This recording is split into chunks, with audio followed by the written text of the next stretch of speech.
What's up, Internet world, and welcome back to the channel. Today I bring you the Mercedes-Benz E53 AMG Coupe.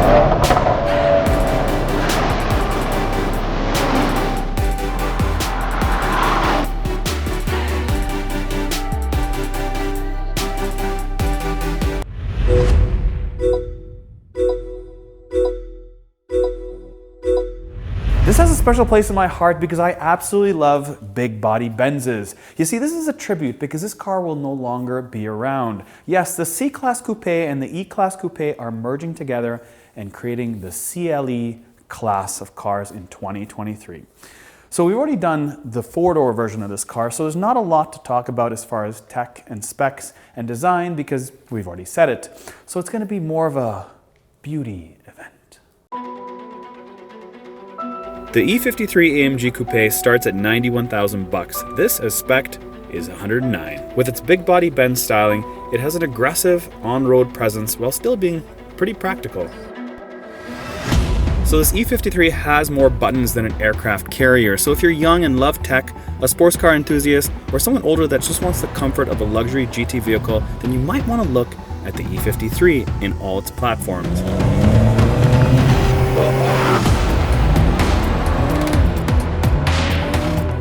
Alright, E53 AMG, all systems on, foot to the ground.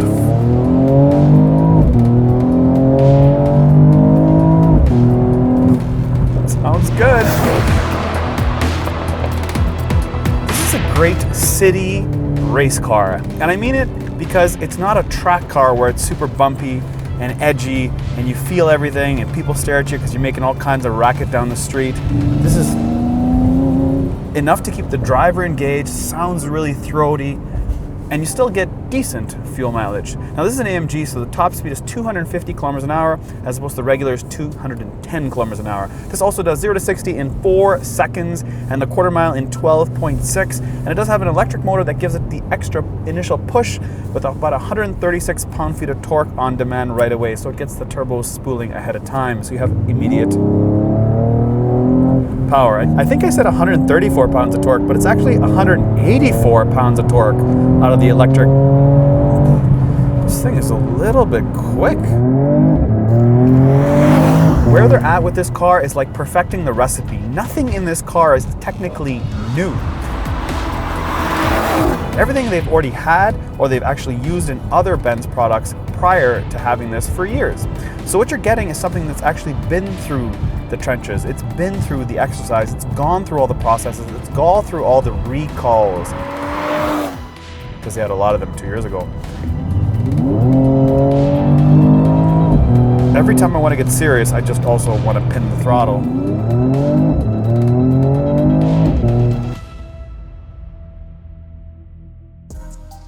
There's an interesting piece that I like here, and that is depreciation. This thing should get hammered, maybe because they're not making them anymore potentially and the demand is not there at all and that's why they're dropping them, but depreciation should actually make a difference for the buyer that wants to buy a used one in 2 or 3 years. So if you're in the market, I think you should think about this car.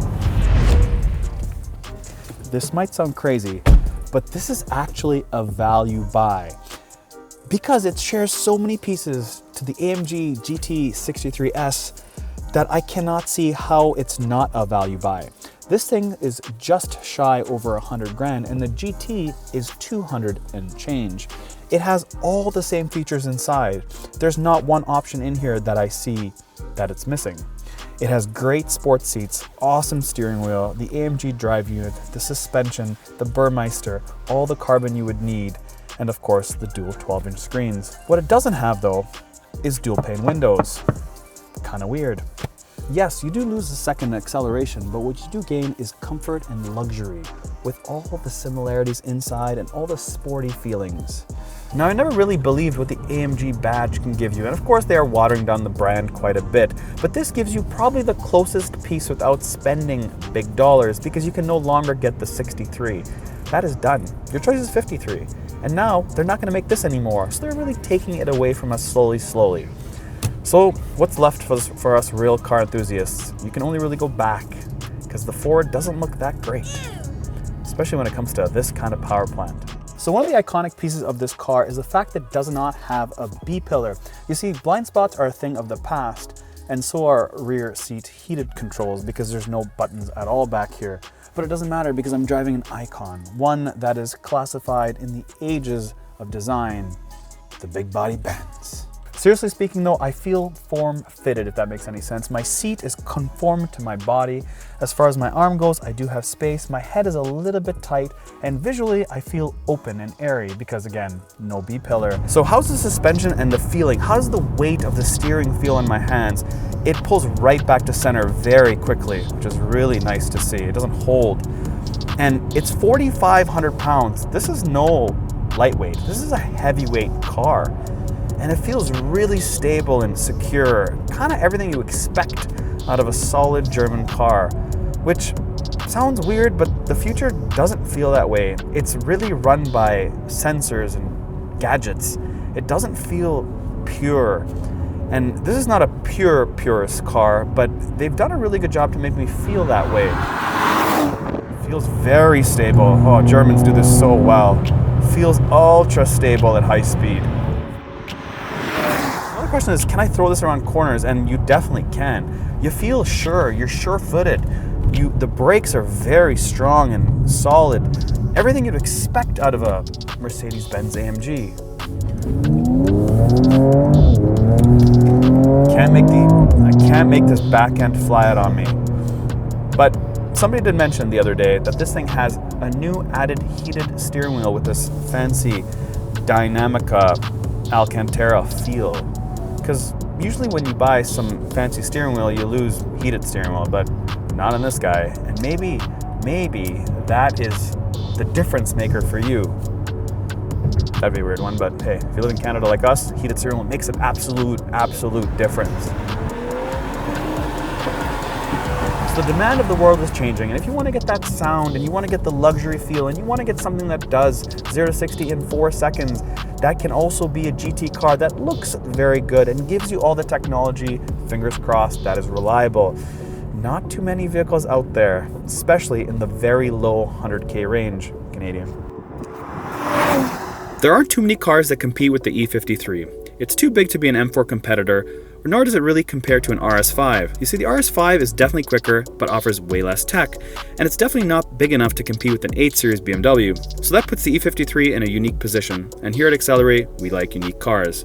It's kind of a win to me. I mean, it's missing all the Swarovski crystal stuff that you get in the S Coupe, but hey, it's very low 100 grand, which is crazy to think, but the world's expensive. What can I say? Hope you guys like this video. As always, don't forget to subscribe and, keep watching our stuff.